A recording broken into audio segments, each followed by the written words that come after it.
નમસ્કાર નમસ્કાર નમસ્કાર નમસ્કાર વિદ્યાર્થી મિત્રો, વિદ્યાગુરુ ગુજરાતી કોમર્સ ચેનલ પર આપ સૌનું હાર્દિક સ્વાગત કરવામાં આવે છે. ચાલો તો આજે સાહેબ પ્રથમ પરીક્ષા નજીક આવી રહી છે ને એ પ્રથમ પરીક્ષાની અંદર વિભાગ F માં સાહેબ બહુ તકલીફ પડે છે, કારણ કે પેઢીના વાર્ષિક હિસાબ આવે છે અને આ પેઢીના વાર્ષિક હિસાબ 11 ગુણના 2 દાખલા પૂછાય છે સાહેબ. Total 22 mark. પેઢીનો વાર્ષિક હિસાબ સાહેબ કઈ રીતે કરવો, સાહેબ કેટલા બધા આપ્યા છે, એમાં કયો વાર્ષિક હિસાબ અમારી પરીક્ષામાં પૂછાશે, અમારા આ જે આવું છે એમાં કઈ રીતે પૂછાશે, અમારે અહીંયાથી પ્રકાશન આવે છે સાહેબ કઈ રીતે, બધું જ સોલ્યુશન અહીંયા છે. તમારી પ્રથમ પરીક્ષાની અંદર જે પણ વાર્ષિક હિસાબો આવે છે એ વાર્ષિક હિસાબો 2 આવવાના છે સાહેબ. અહીંયા મસ્ત મજાના 5 થી 6 વાર્ષિક હિસાબ છે, એમાંથી 2 તમારી શાળાની અંદર હોય. ક્લિયર? તો અહીંયા સૌપ્રથમ જોઈએ તો કે સૌપ્રથમ સાહેબ સંત અને મહંત વાળો દાખલો છે. કેવો દાખલો છે? સંત અને મહંત વાળો દાખલો છે. નોટ કરવું હોય તો નોટ કરી લેજો, અને એ પણ નોટ કરવું હોય તો નોટ કરી લેજો કે સાહેબ રકમમાં જે રકમ, સવાલમાં જે રકમ ઉધાર બાજુ હોય, જવાબમાં એ રકમ ઉધાર બાજુ જ લખો. 50% આમનામ આવડી જાય, 50% આમનામ આવડી જાય. જમા બાજુ છે તો જમા બાજુ જ લખો. ઘણાને કેટલા ખાતા બનાવવાને એ નહીં ખબર હોય. કોઈ પણ દાખલો હોય, કોઈ પણ દાખલો હોય, 47 નંબરનો દાખલો તમે જોઈ જાઓ પ્રથમ પરીક્ષા માટે. પ્રથમ પરીક્ષા માટે 47 અને 48 નંબરનો તમે દાખલો જોઈ જાઓ. તમારે પેઢીના વાર્ષિક હિસાબ આવવાના હોય તો તમારે વેપાર ખાતું, નફા નુકસાન ખાતું, નફા નુકસાન ફાળવણી ખાતું, ભાગીદારના મૂડી ખાતા અથવા ચાલુ ખાતું, અને પાકા સરવૈયાનું પત્રક બનાવી જ નાખવાનું. કીધું હોય કે ન કીધું હોય કે જે હોય, ભલે એક ખાતું કોરું રહેતું પણ પેલા બનાવી જ નાખ. ક્લિયર? ત્યાર પછી તો કે ત્યાર પછી મસ્ત મજાનું શરૂઆત કરી દો. પણ સર ઘણા એવા હવાલા હોય છે કે જેમાં અમને તકલીફ પડે છે, તો એકાદો હવાલો એવો તો કે સાહેબ બીજો જ હવાલો લઈ લે ને, પ્લાન્ટ યંત્ર પર 15% ઘસારો. હવે પ્લાન્ટ યંત્ર તમારી ચોપડીમાં જુઓ ને તો પ્લાન્ટ યંત્ર અહીંયા આપ્યું છે, પ્લાન્ટ યંત્ર આ બાજુ આપ્યું છે, પ્લાન્ટ યંત્ર આ બાજુ આપ્યું છે. એટલે એનું સોલ્યુશન હું તમને કરી દઉં છું. જો સૌપ્રથમ તો કે બધાને તકલીફ આમ જ પડતી હોય પ્લાન્ટ યંત્રમાં, બાકીના બધા હવાલા એકદમ ઈઝી છે. તકલીફ આમાં એકમાં જ પડતી હોય. સૌપ્રથમ હું પ્લાન્ટ યંત્ર લખું 33,300. પ્લાન્ટ અને મશીનરી કેટલી છે? 33,300. 33,300. એના ઉપર 15% ઘસારો છે, પરંતુ સૌપ્રથમ જુઓ તો ઉધાર બાજુ વધારો આપ્યો છે ને જમા બાજુ વેચાણ આપ્યું છે. તો સર એમાં કન્ફ્યુઝન થાય? કોઈ જરૂર નથી કન્ફ્યુઝનની. તારીખ કઈ પહેલા છે એ જુઓ. તો કે સર વેચાણની તારીખ પહેલા છે, તો હાલો પહેલા વેચી નાખો. માઇનસ સેલ્સ એટલે કે માઇનસ વેચાણ, માઇનસ સેલ આપણે કરેલો છે. ચોપડે કિંમત લેવાની. કઈ કિંમત? બુક વેલ્યુ લેવાની. ચોપડે કિંમત કેટલી? તો કે 6900. રેડી? 33,300 માંથી 6900 તમે બાદ કરશો. 33,300 માઇનસ 6900 એટલે 26,400 રૂપિયા આવશે. આનું આખા વર્ષનું વ્યાજ ગણ લેવાનું. 26,400 નું આખા વર્ષનું વ્યાજ ગણ લેવાનું. ત્યાર પછી તો કે ત્યાર પછી પ્લસ વધારો, પ્લસ પરચેઝ આપણે કરેલું છે. કેટલું છે? 24,000. અહીંયા 24,000 છે. આ 24,000 નું 7મા મહિનાની 1લી તારીખ એટલે 7, 8, 9, 10, 11, 12, 1, 2, 3 9 માસનું વ્યાજ ગણવાનું. કેટલા માસનું? 9 માસનું વ્યાજ ગણવાનું. એ જે આવે ને એને નીચે કરી નાખવાનું. લ્યો ક્લિયર? પછી યાદ પછી આટલું તો કર્યું, આની બીજી અસર તો આપી, પણ હજી એક બાકી રહી જાય કે આ પ્લાન્ટ યંત્ર છે મારા ભાઈ, પ્લાન્ટ યંત્ર એ 6,900 નું ચોપડે કિંમત છે. બુક વેલ્યુ 6,900 છે, પણ 4800 માં વેચું તો 6,900 માઇનસ 4,800. સાહેબ 2100 રૂપિયાનું નુકસાન ગયું. તો આ 2100 રૂપિયાનું જે નુકસાન ગયું ને એ નફા નુકસાન ખાતાની ઉધાર બાજુ લખવાનું. કઈ બાજુ? નફા નુકસાન ખાતાની ઉધાર બાજુ લખવાનું. રેડી? ચાલો બીજો એવો કોઈ મને ખાસ હવાલો કે એવું કંઈ લાગતું નથી. તો આ એક વખત આ એક દાખલો જોઈ લેજો, આ એક દાખલો જોઈ લેજો. ક્લિયર? બાકી એટલું બધું કાંઈ છે ને, એને કારખાનાનું ખાસ ધ્યાન રાખજો કે કારખાના આપ્યા હોય તો વેપાર ખાતાની કઈ બાજુ? ઉધાર બાજુ આવે. ક્લિયર? સાહેબ તમારા માટે ઘણું બધું લાવવાનું છે. મોસ્ટ આઈએમપી ઓબ્જેક્ટિવ પણ આવશે, chapter wise most IMP question પણ આવશે, સૌથી વધુ ડિફિકલ્ટ ક્વેશ્ચન પણ આવશે, સેક્શન વાઇઝ આઈએમપી પણ આવશે, શક્ય હોય તો ઓલ સિલેબસનું રિવિઝન ટૂંકમાં પણ આવશે, અને ભવિષ્યવાણી અને સૂર્યોદય તો આવશે જ આવશે જ આવશે જ. ક્લિયર?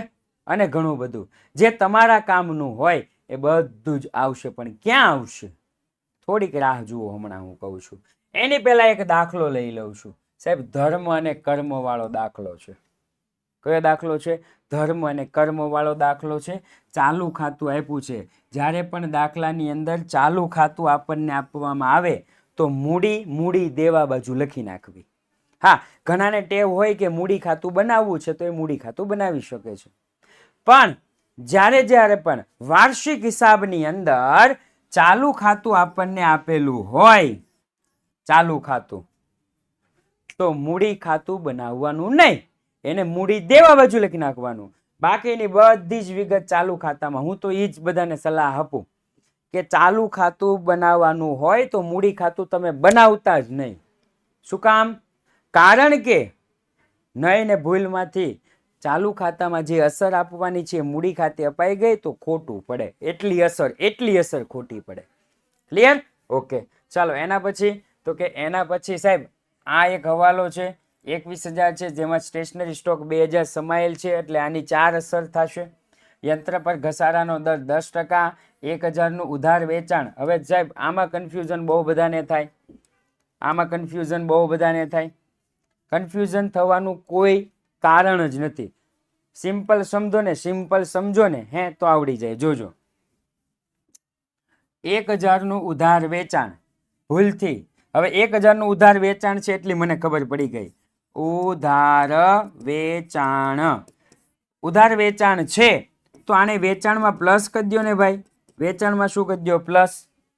સાહેબ વેચવી કોને? વેચીએ કોને? તો કે સાહેબ વેચીએ ગ્રાહકને, તો દેવાદારમાં પ્લસ કરો ને ભાઈ.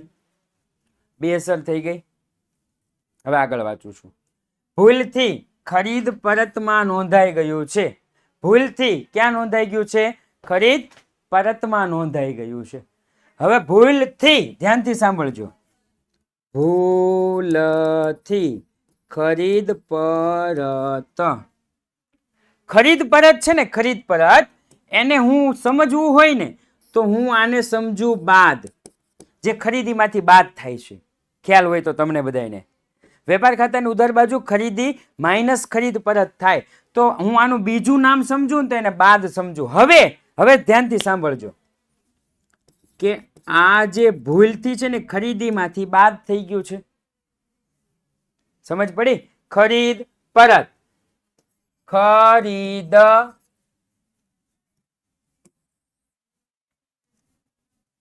रेडी जो हूँ फरी वक्त लखू छू मैं फिर से लिखता हूं खरीद परत आ हूँ थई गयुं छे भूलथी रेडी तो आ खरीदी छे आ परत छे ने एने समझो बाद परत ने शुं समझवानुं बाद हवे तमे वाचो तमने खबर पड़े भूलथी खरीदीमांथी बाद थई गयुं छे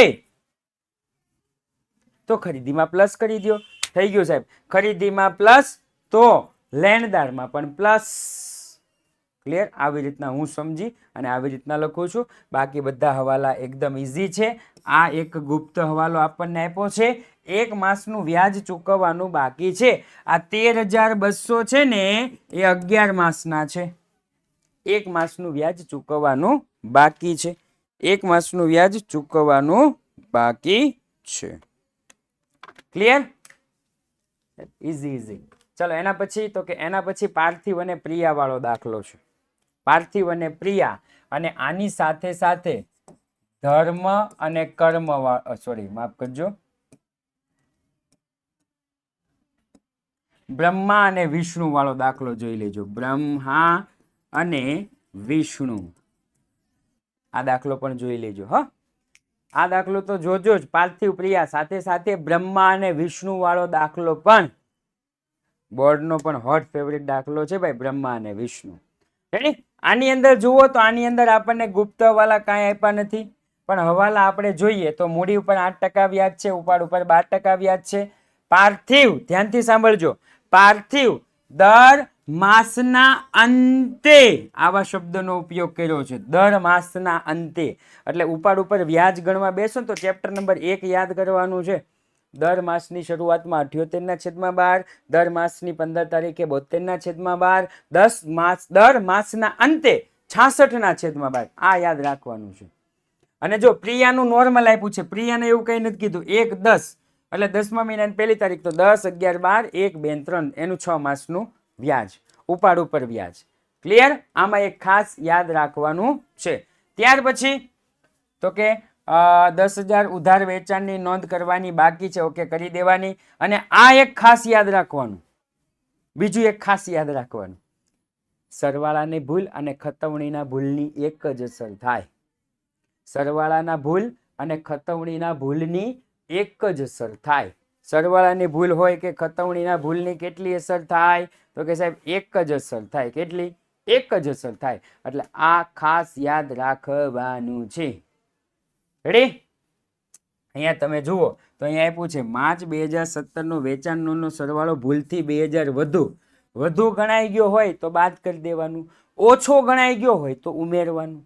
ધોરણ 11 ભૂલ સુધારણા નોંધ કદાચ કોઈને યાદ હોય તો ઓછું હોય તો એ જ અસર, વધુ હોય તો વિરુદ્ધ અસર. ક્લિયર? ત્યાર પછી તો કે 2000ની વધારાની ઘાલખાત માંડીવાળો 5% આવડી જાય, 4000નું ફિટિંગ્સ નકામું થયું આવડી જાય, એક ગ્રાહકને દાવો આવડી જશે, ચૂકવવાનો બાકી મજૂરી પણ આવડી જશે. રેડી? આની પણ એક અસર થાય, ધ્યાનથી સાંભળજો, ચૂકવવાની બાકી મજૂરી. રેડી? આવું આપણને કીધું છે. શું કીધું છે? ચૂકવવાની બાકી મજૂરી. આવું આપણને કીધું છે, ચૂકવવાની બાકી મજૂરી. આ ચૂકવવાની બાકી મજૂરીની બે અસર થાય. એક તો મુજરી, મુજરી ના એ મારા ભાઈ, એ ભાઈ મુજરી નહીં, મજૂરી. એક તો મજૂરી છે એમાં પ્લસ, અને બીજું દેવાની બાકી એટલે મૂડી દેવા બાજુ. હવે ધ્યાનથી જોજો, અબ ગૌર સે देखिएगा. ચૂકવવાની બાકી મજૂરી 2000 મજૂરી ખાતે નોંધ્યા છે, આમાં નોંધી દીધા છે, આમાં ઓલરેડી નોંધી દીધા એટલે આને ભૂલી જાઓ, આને ભૂલી જાઓ. તો હવે મૂડી દેવા બાજુ લખી નાખો, આગળનું વાંચવું નથી વાંચવું આગળનું. આ બાજુ લખ્યા છે, આ બાજુ એટલે આની પણ કેટલી અસર? એક અસર જે 2000 છે, આની પણ કેટલી અસર? એક અસર જે 2000 છે. એક ઉધાર બાજુ ને એક જમા બાજુ, કામ થઈ ગયું પૂરું. રેડી? યસ મારા ભાઈ. સૂર્યોદય અને ભવિષ્યવાણી પણ જોઈ લેજો 5 તારીખે અને 6 તારીખે. રેડી ને? 5 તારીખે અને 6 તારીખે.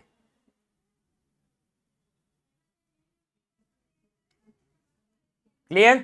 યસ અહીંયા છે હો, 5 તારીખ અને 6 તારીખ. આમાં 6 તારીખ અને 7 તારીખ એટલે 11માનું અને 12માની બંનેની ભવિષ્યવાણી અને સૂર્યોદય જોઈ લેજો કઈ કઈ તારીખે આવવાના છે, ભૂલતા નહીં. સાહેબ કઈ જગ્યાએ?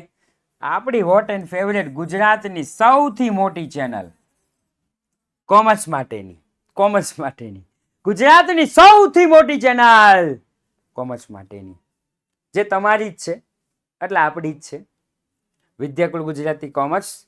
11માનો કન્ટેન્ટ બધો 11 કોમર્સ, 12th કન્ટેન્ટ બધો 12th કોમર્સ, અને શોર્ટ આઈએમપીસ બધી જ વિદ્યાકુલ ગુજરાતી શોર્ટ્સની અંદર આવે છે. રેડી? સબસ્ક્રાઇબ કરી લેજો, બેલ આઇકોન દબી લેજો, કારણ કે આના માટે એવું કહેવાય છે કે 12માના કોમ્પ્યુટરના પેપર સુધી તમારો સાથ આપશે. ક્લિયર? ચાલો એના પછી તો કે ઓહો, હજી હમણાં મેં કીધું ને પાછું આવી ગયો દાખલો. લ્યો, બ્રહ્મા વિષ્ણુ. બ્રહ્મા વિષ્ણુ વાળો દાખલો છે મારા ભાઈ, હોટ ફેવરિટ દાખલો છે, મસ્ત મજાનો દાખલો છે, સારામાં સારો દાખલો છે. રેડી? તો આ બ્રહ્મા અને વિષ્ણુ વાળા છે સાહેબ, બધા જ હવાલા એકદમ ઈઝી છે, એકદમ આવડી જાય એવા છે. રેડી? આપણે આપણી ભાષામાં જ યાદ રાખવાનું છે. ચૂકવવાનું બાકી હોય કે મળવાનું બાકી હોય કે જે હોય એ, આની અંદર ગુપ્ત હવાલો અહીંયા છે અને ભાડા પટ્ટાનું મકાનનો ગુપ્ત હવાલો છે. રેડી? જે ઓલરેડી આપણે જે કન્ટેન્ટ માટેના જે પણ લેક્ચર લાવેલા હતા એ લેક્ચરની અંદર આપણે ઓલરેડી જોઈ ગયા છીએ. રેડી? અને સાહેબ માસ્ટર બેચ 2026 જેમાં ભણાવવામાં આવે છે. સાહેબ કોઈ એક મહાન શિક્ષકે એવું કીધું છે કે આઈએમપી થી માત્ર પાસ થવાય છે, પૂરું ભણવાથી પૂરા માર્ક લેવાય છે. પણ સાહેબ આઈએમપી પણ એટલી જ જરૂરી છે. કેમ? કારણ કે સાહેબ અમે તો પૂરું ભણી લીધું છે. ક્યાં? માસ્ટર બેચમાં. રેડી? તો એ જે માસ્ટર બેચનો જે દરિયો છે એ દરિયાની અંદરથી સાહેબ જે મોતીડા કાઢવાના છે ને એ મોતીડાનું કામ આઈએમપી છે. પણ સાહેબ આમાં ભણ્યા હશો તો ત્યાં આવડશે, નહીતર ત્યાં કાંઈ આવડશે નહીં. હા, એમસીક્યુ ને એસક્યુ છે તમે કરી શકશો, દાખલા નહીં કરી શકો, અને દાખલા વગર આગળ વધાશે નહીં. એટલા માટે માસ્ટર બેચ તમારા માટે આવી છે, ઇન્ડિયાઝ ફર્સ્ટ એઆઈ બેચ. કેવી બેચ છે? Master batch. કૂપન કોડ આપ્યો છે અથવા તો મોબાઈલ નંબર આપ્યો છે 9924454400. 9924454400 પર કોલ કરજો અથવા તો વિદ્યાકુળ એપ્લિકેશન ડાઉનલોડ કરી લેજો. બધી જ તમને જાણકારી મળી જશે. અને ધર્મ અને કર્મ વાળો દાખલા વગર ભાઈ આગળ ન ચાલે.